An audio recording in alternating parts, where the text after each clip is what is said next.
ಬೇಡ ಕಾಯಿ ಹೊಡಿಕೆ ಹೊಲ್ಕೈಗೆ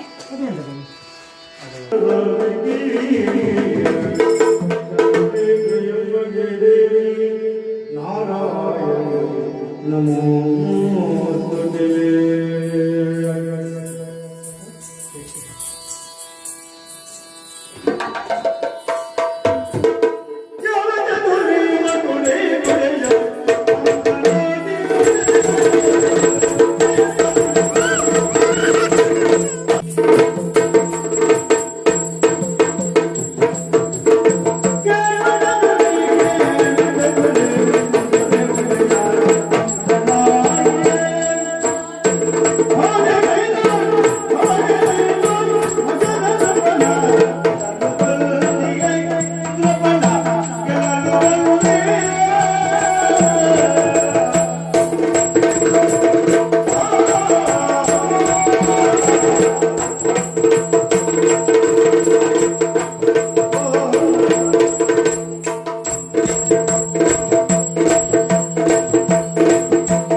ಚದುರ ಅಂತ ಹೇಳಿದ್ರೆ ಗಂಡು ಬೀರಿ ಹೆಣ್ಣೆಂದ ಅರ್ಥ. ನೀನು ಗಂಡು ಹುಡುಗಿಯನ್ನು ತೊಟ್ಟು ನಿಂತಿದ್ದೆಲ್ಲ, ಹಾಗಾಗಿ ಕೇಳು ಚದುರ ಎನ್ನುವ ಹಾಗೆ ಹೇಳಿದೆ. ಇರ್ಲಿ ಬಿಡು.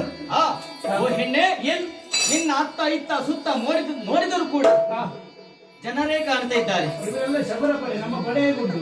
ಗೊತ್ತಾಯ್ತು. ನಿನ್ನ ಸಭೆ ಅಂತ ಹೇಳಿದೆ. ಮತ್ತೆ ತುಂಬಾ ಸಂತೋಷವಾಯ್ತು. ಜಾಲ ಸಹಿತವಾಗಿ ಇಲ್ಲಿವರೆಗೆ ಬಂದಿದ್ಯಲ್ಲ. ಸತ್ಯ. ಓ ಹೆಣ್ಣೆ, ನೀನ್ ಯಾರು? ನಿನ್ನನ್ನು ಹಡೆದಂತಹ ಮಾತಾಪಿತರಾರು ಕೇಳುವ ಸಾಮಾನ್ಯದವಂತ ಭಾವಿಸಬೇಡ. ಮಧುರವಲ್ಲವ ಕಂಸ ಅಂತ ಹೇಳಿದ್ರೆ ನಾನೇ ಕಂಸ. ಇತ್ತ ಬರುವರ ಉದ್ದೇಶ ಉಂಟು. ಏನ್ ಮಗಧದ ಅಧಿಕಾರಿ ಮಾಗಧನನ್ನು ತೊಡಕುವುದಕ್ಕಾಗಿ ಇಲ್ಲಿವರೆಗೆ ಬಂದವನು. ಅವನ ವಿಷಯ ತಿಳಿದುಕೊಂಡು ಇಲ್ಲಿ ಬಂದದ್ದು. ಖಂಡಿತವಾಗು. ಈಗ ಏನಾಗ್ಬೇಕು? ನೀನ್ ಯಾರು? ಪರಿಚಯ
ಮಗಧದ ಅಧಿಕಾರಿಯಾದಂತಹ ಮಾಗಧ ಜರಾಸಂಧ.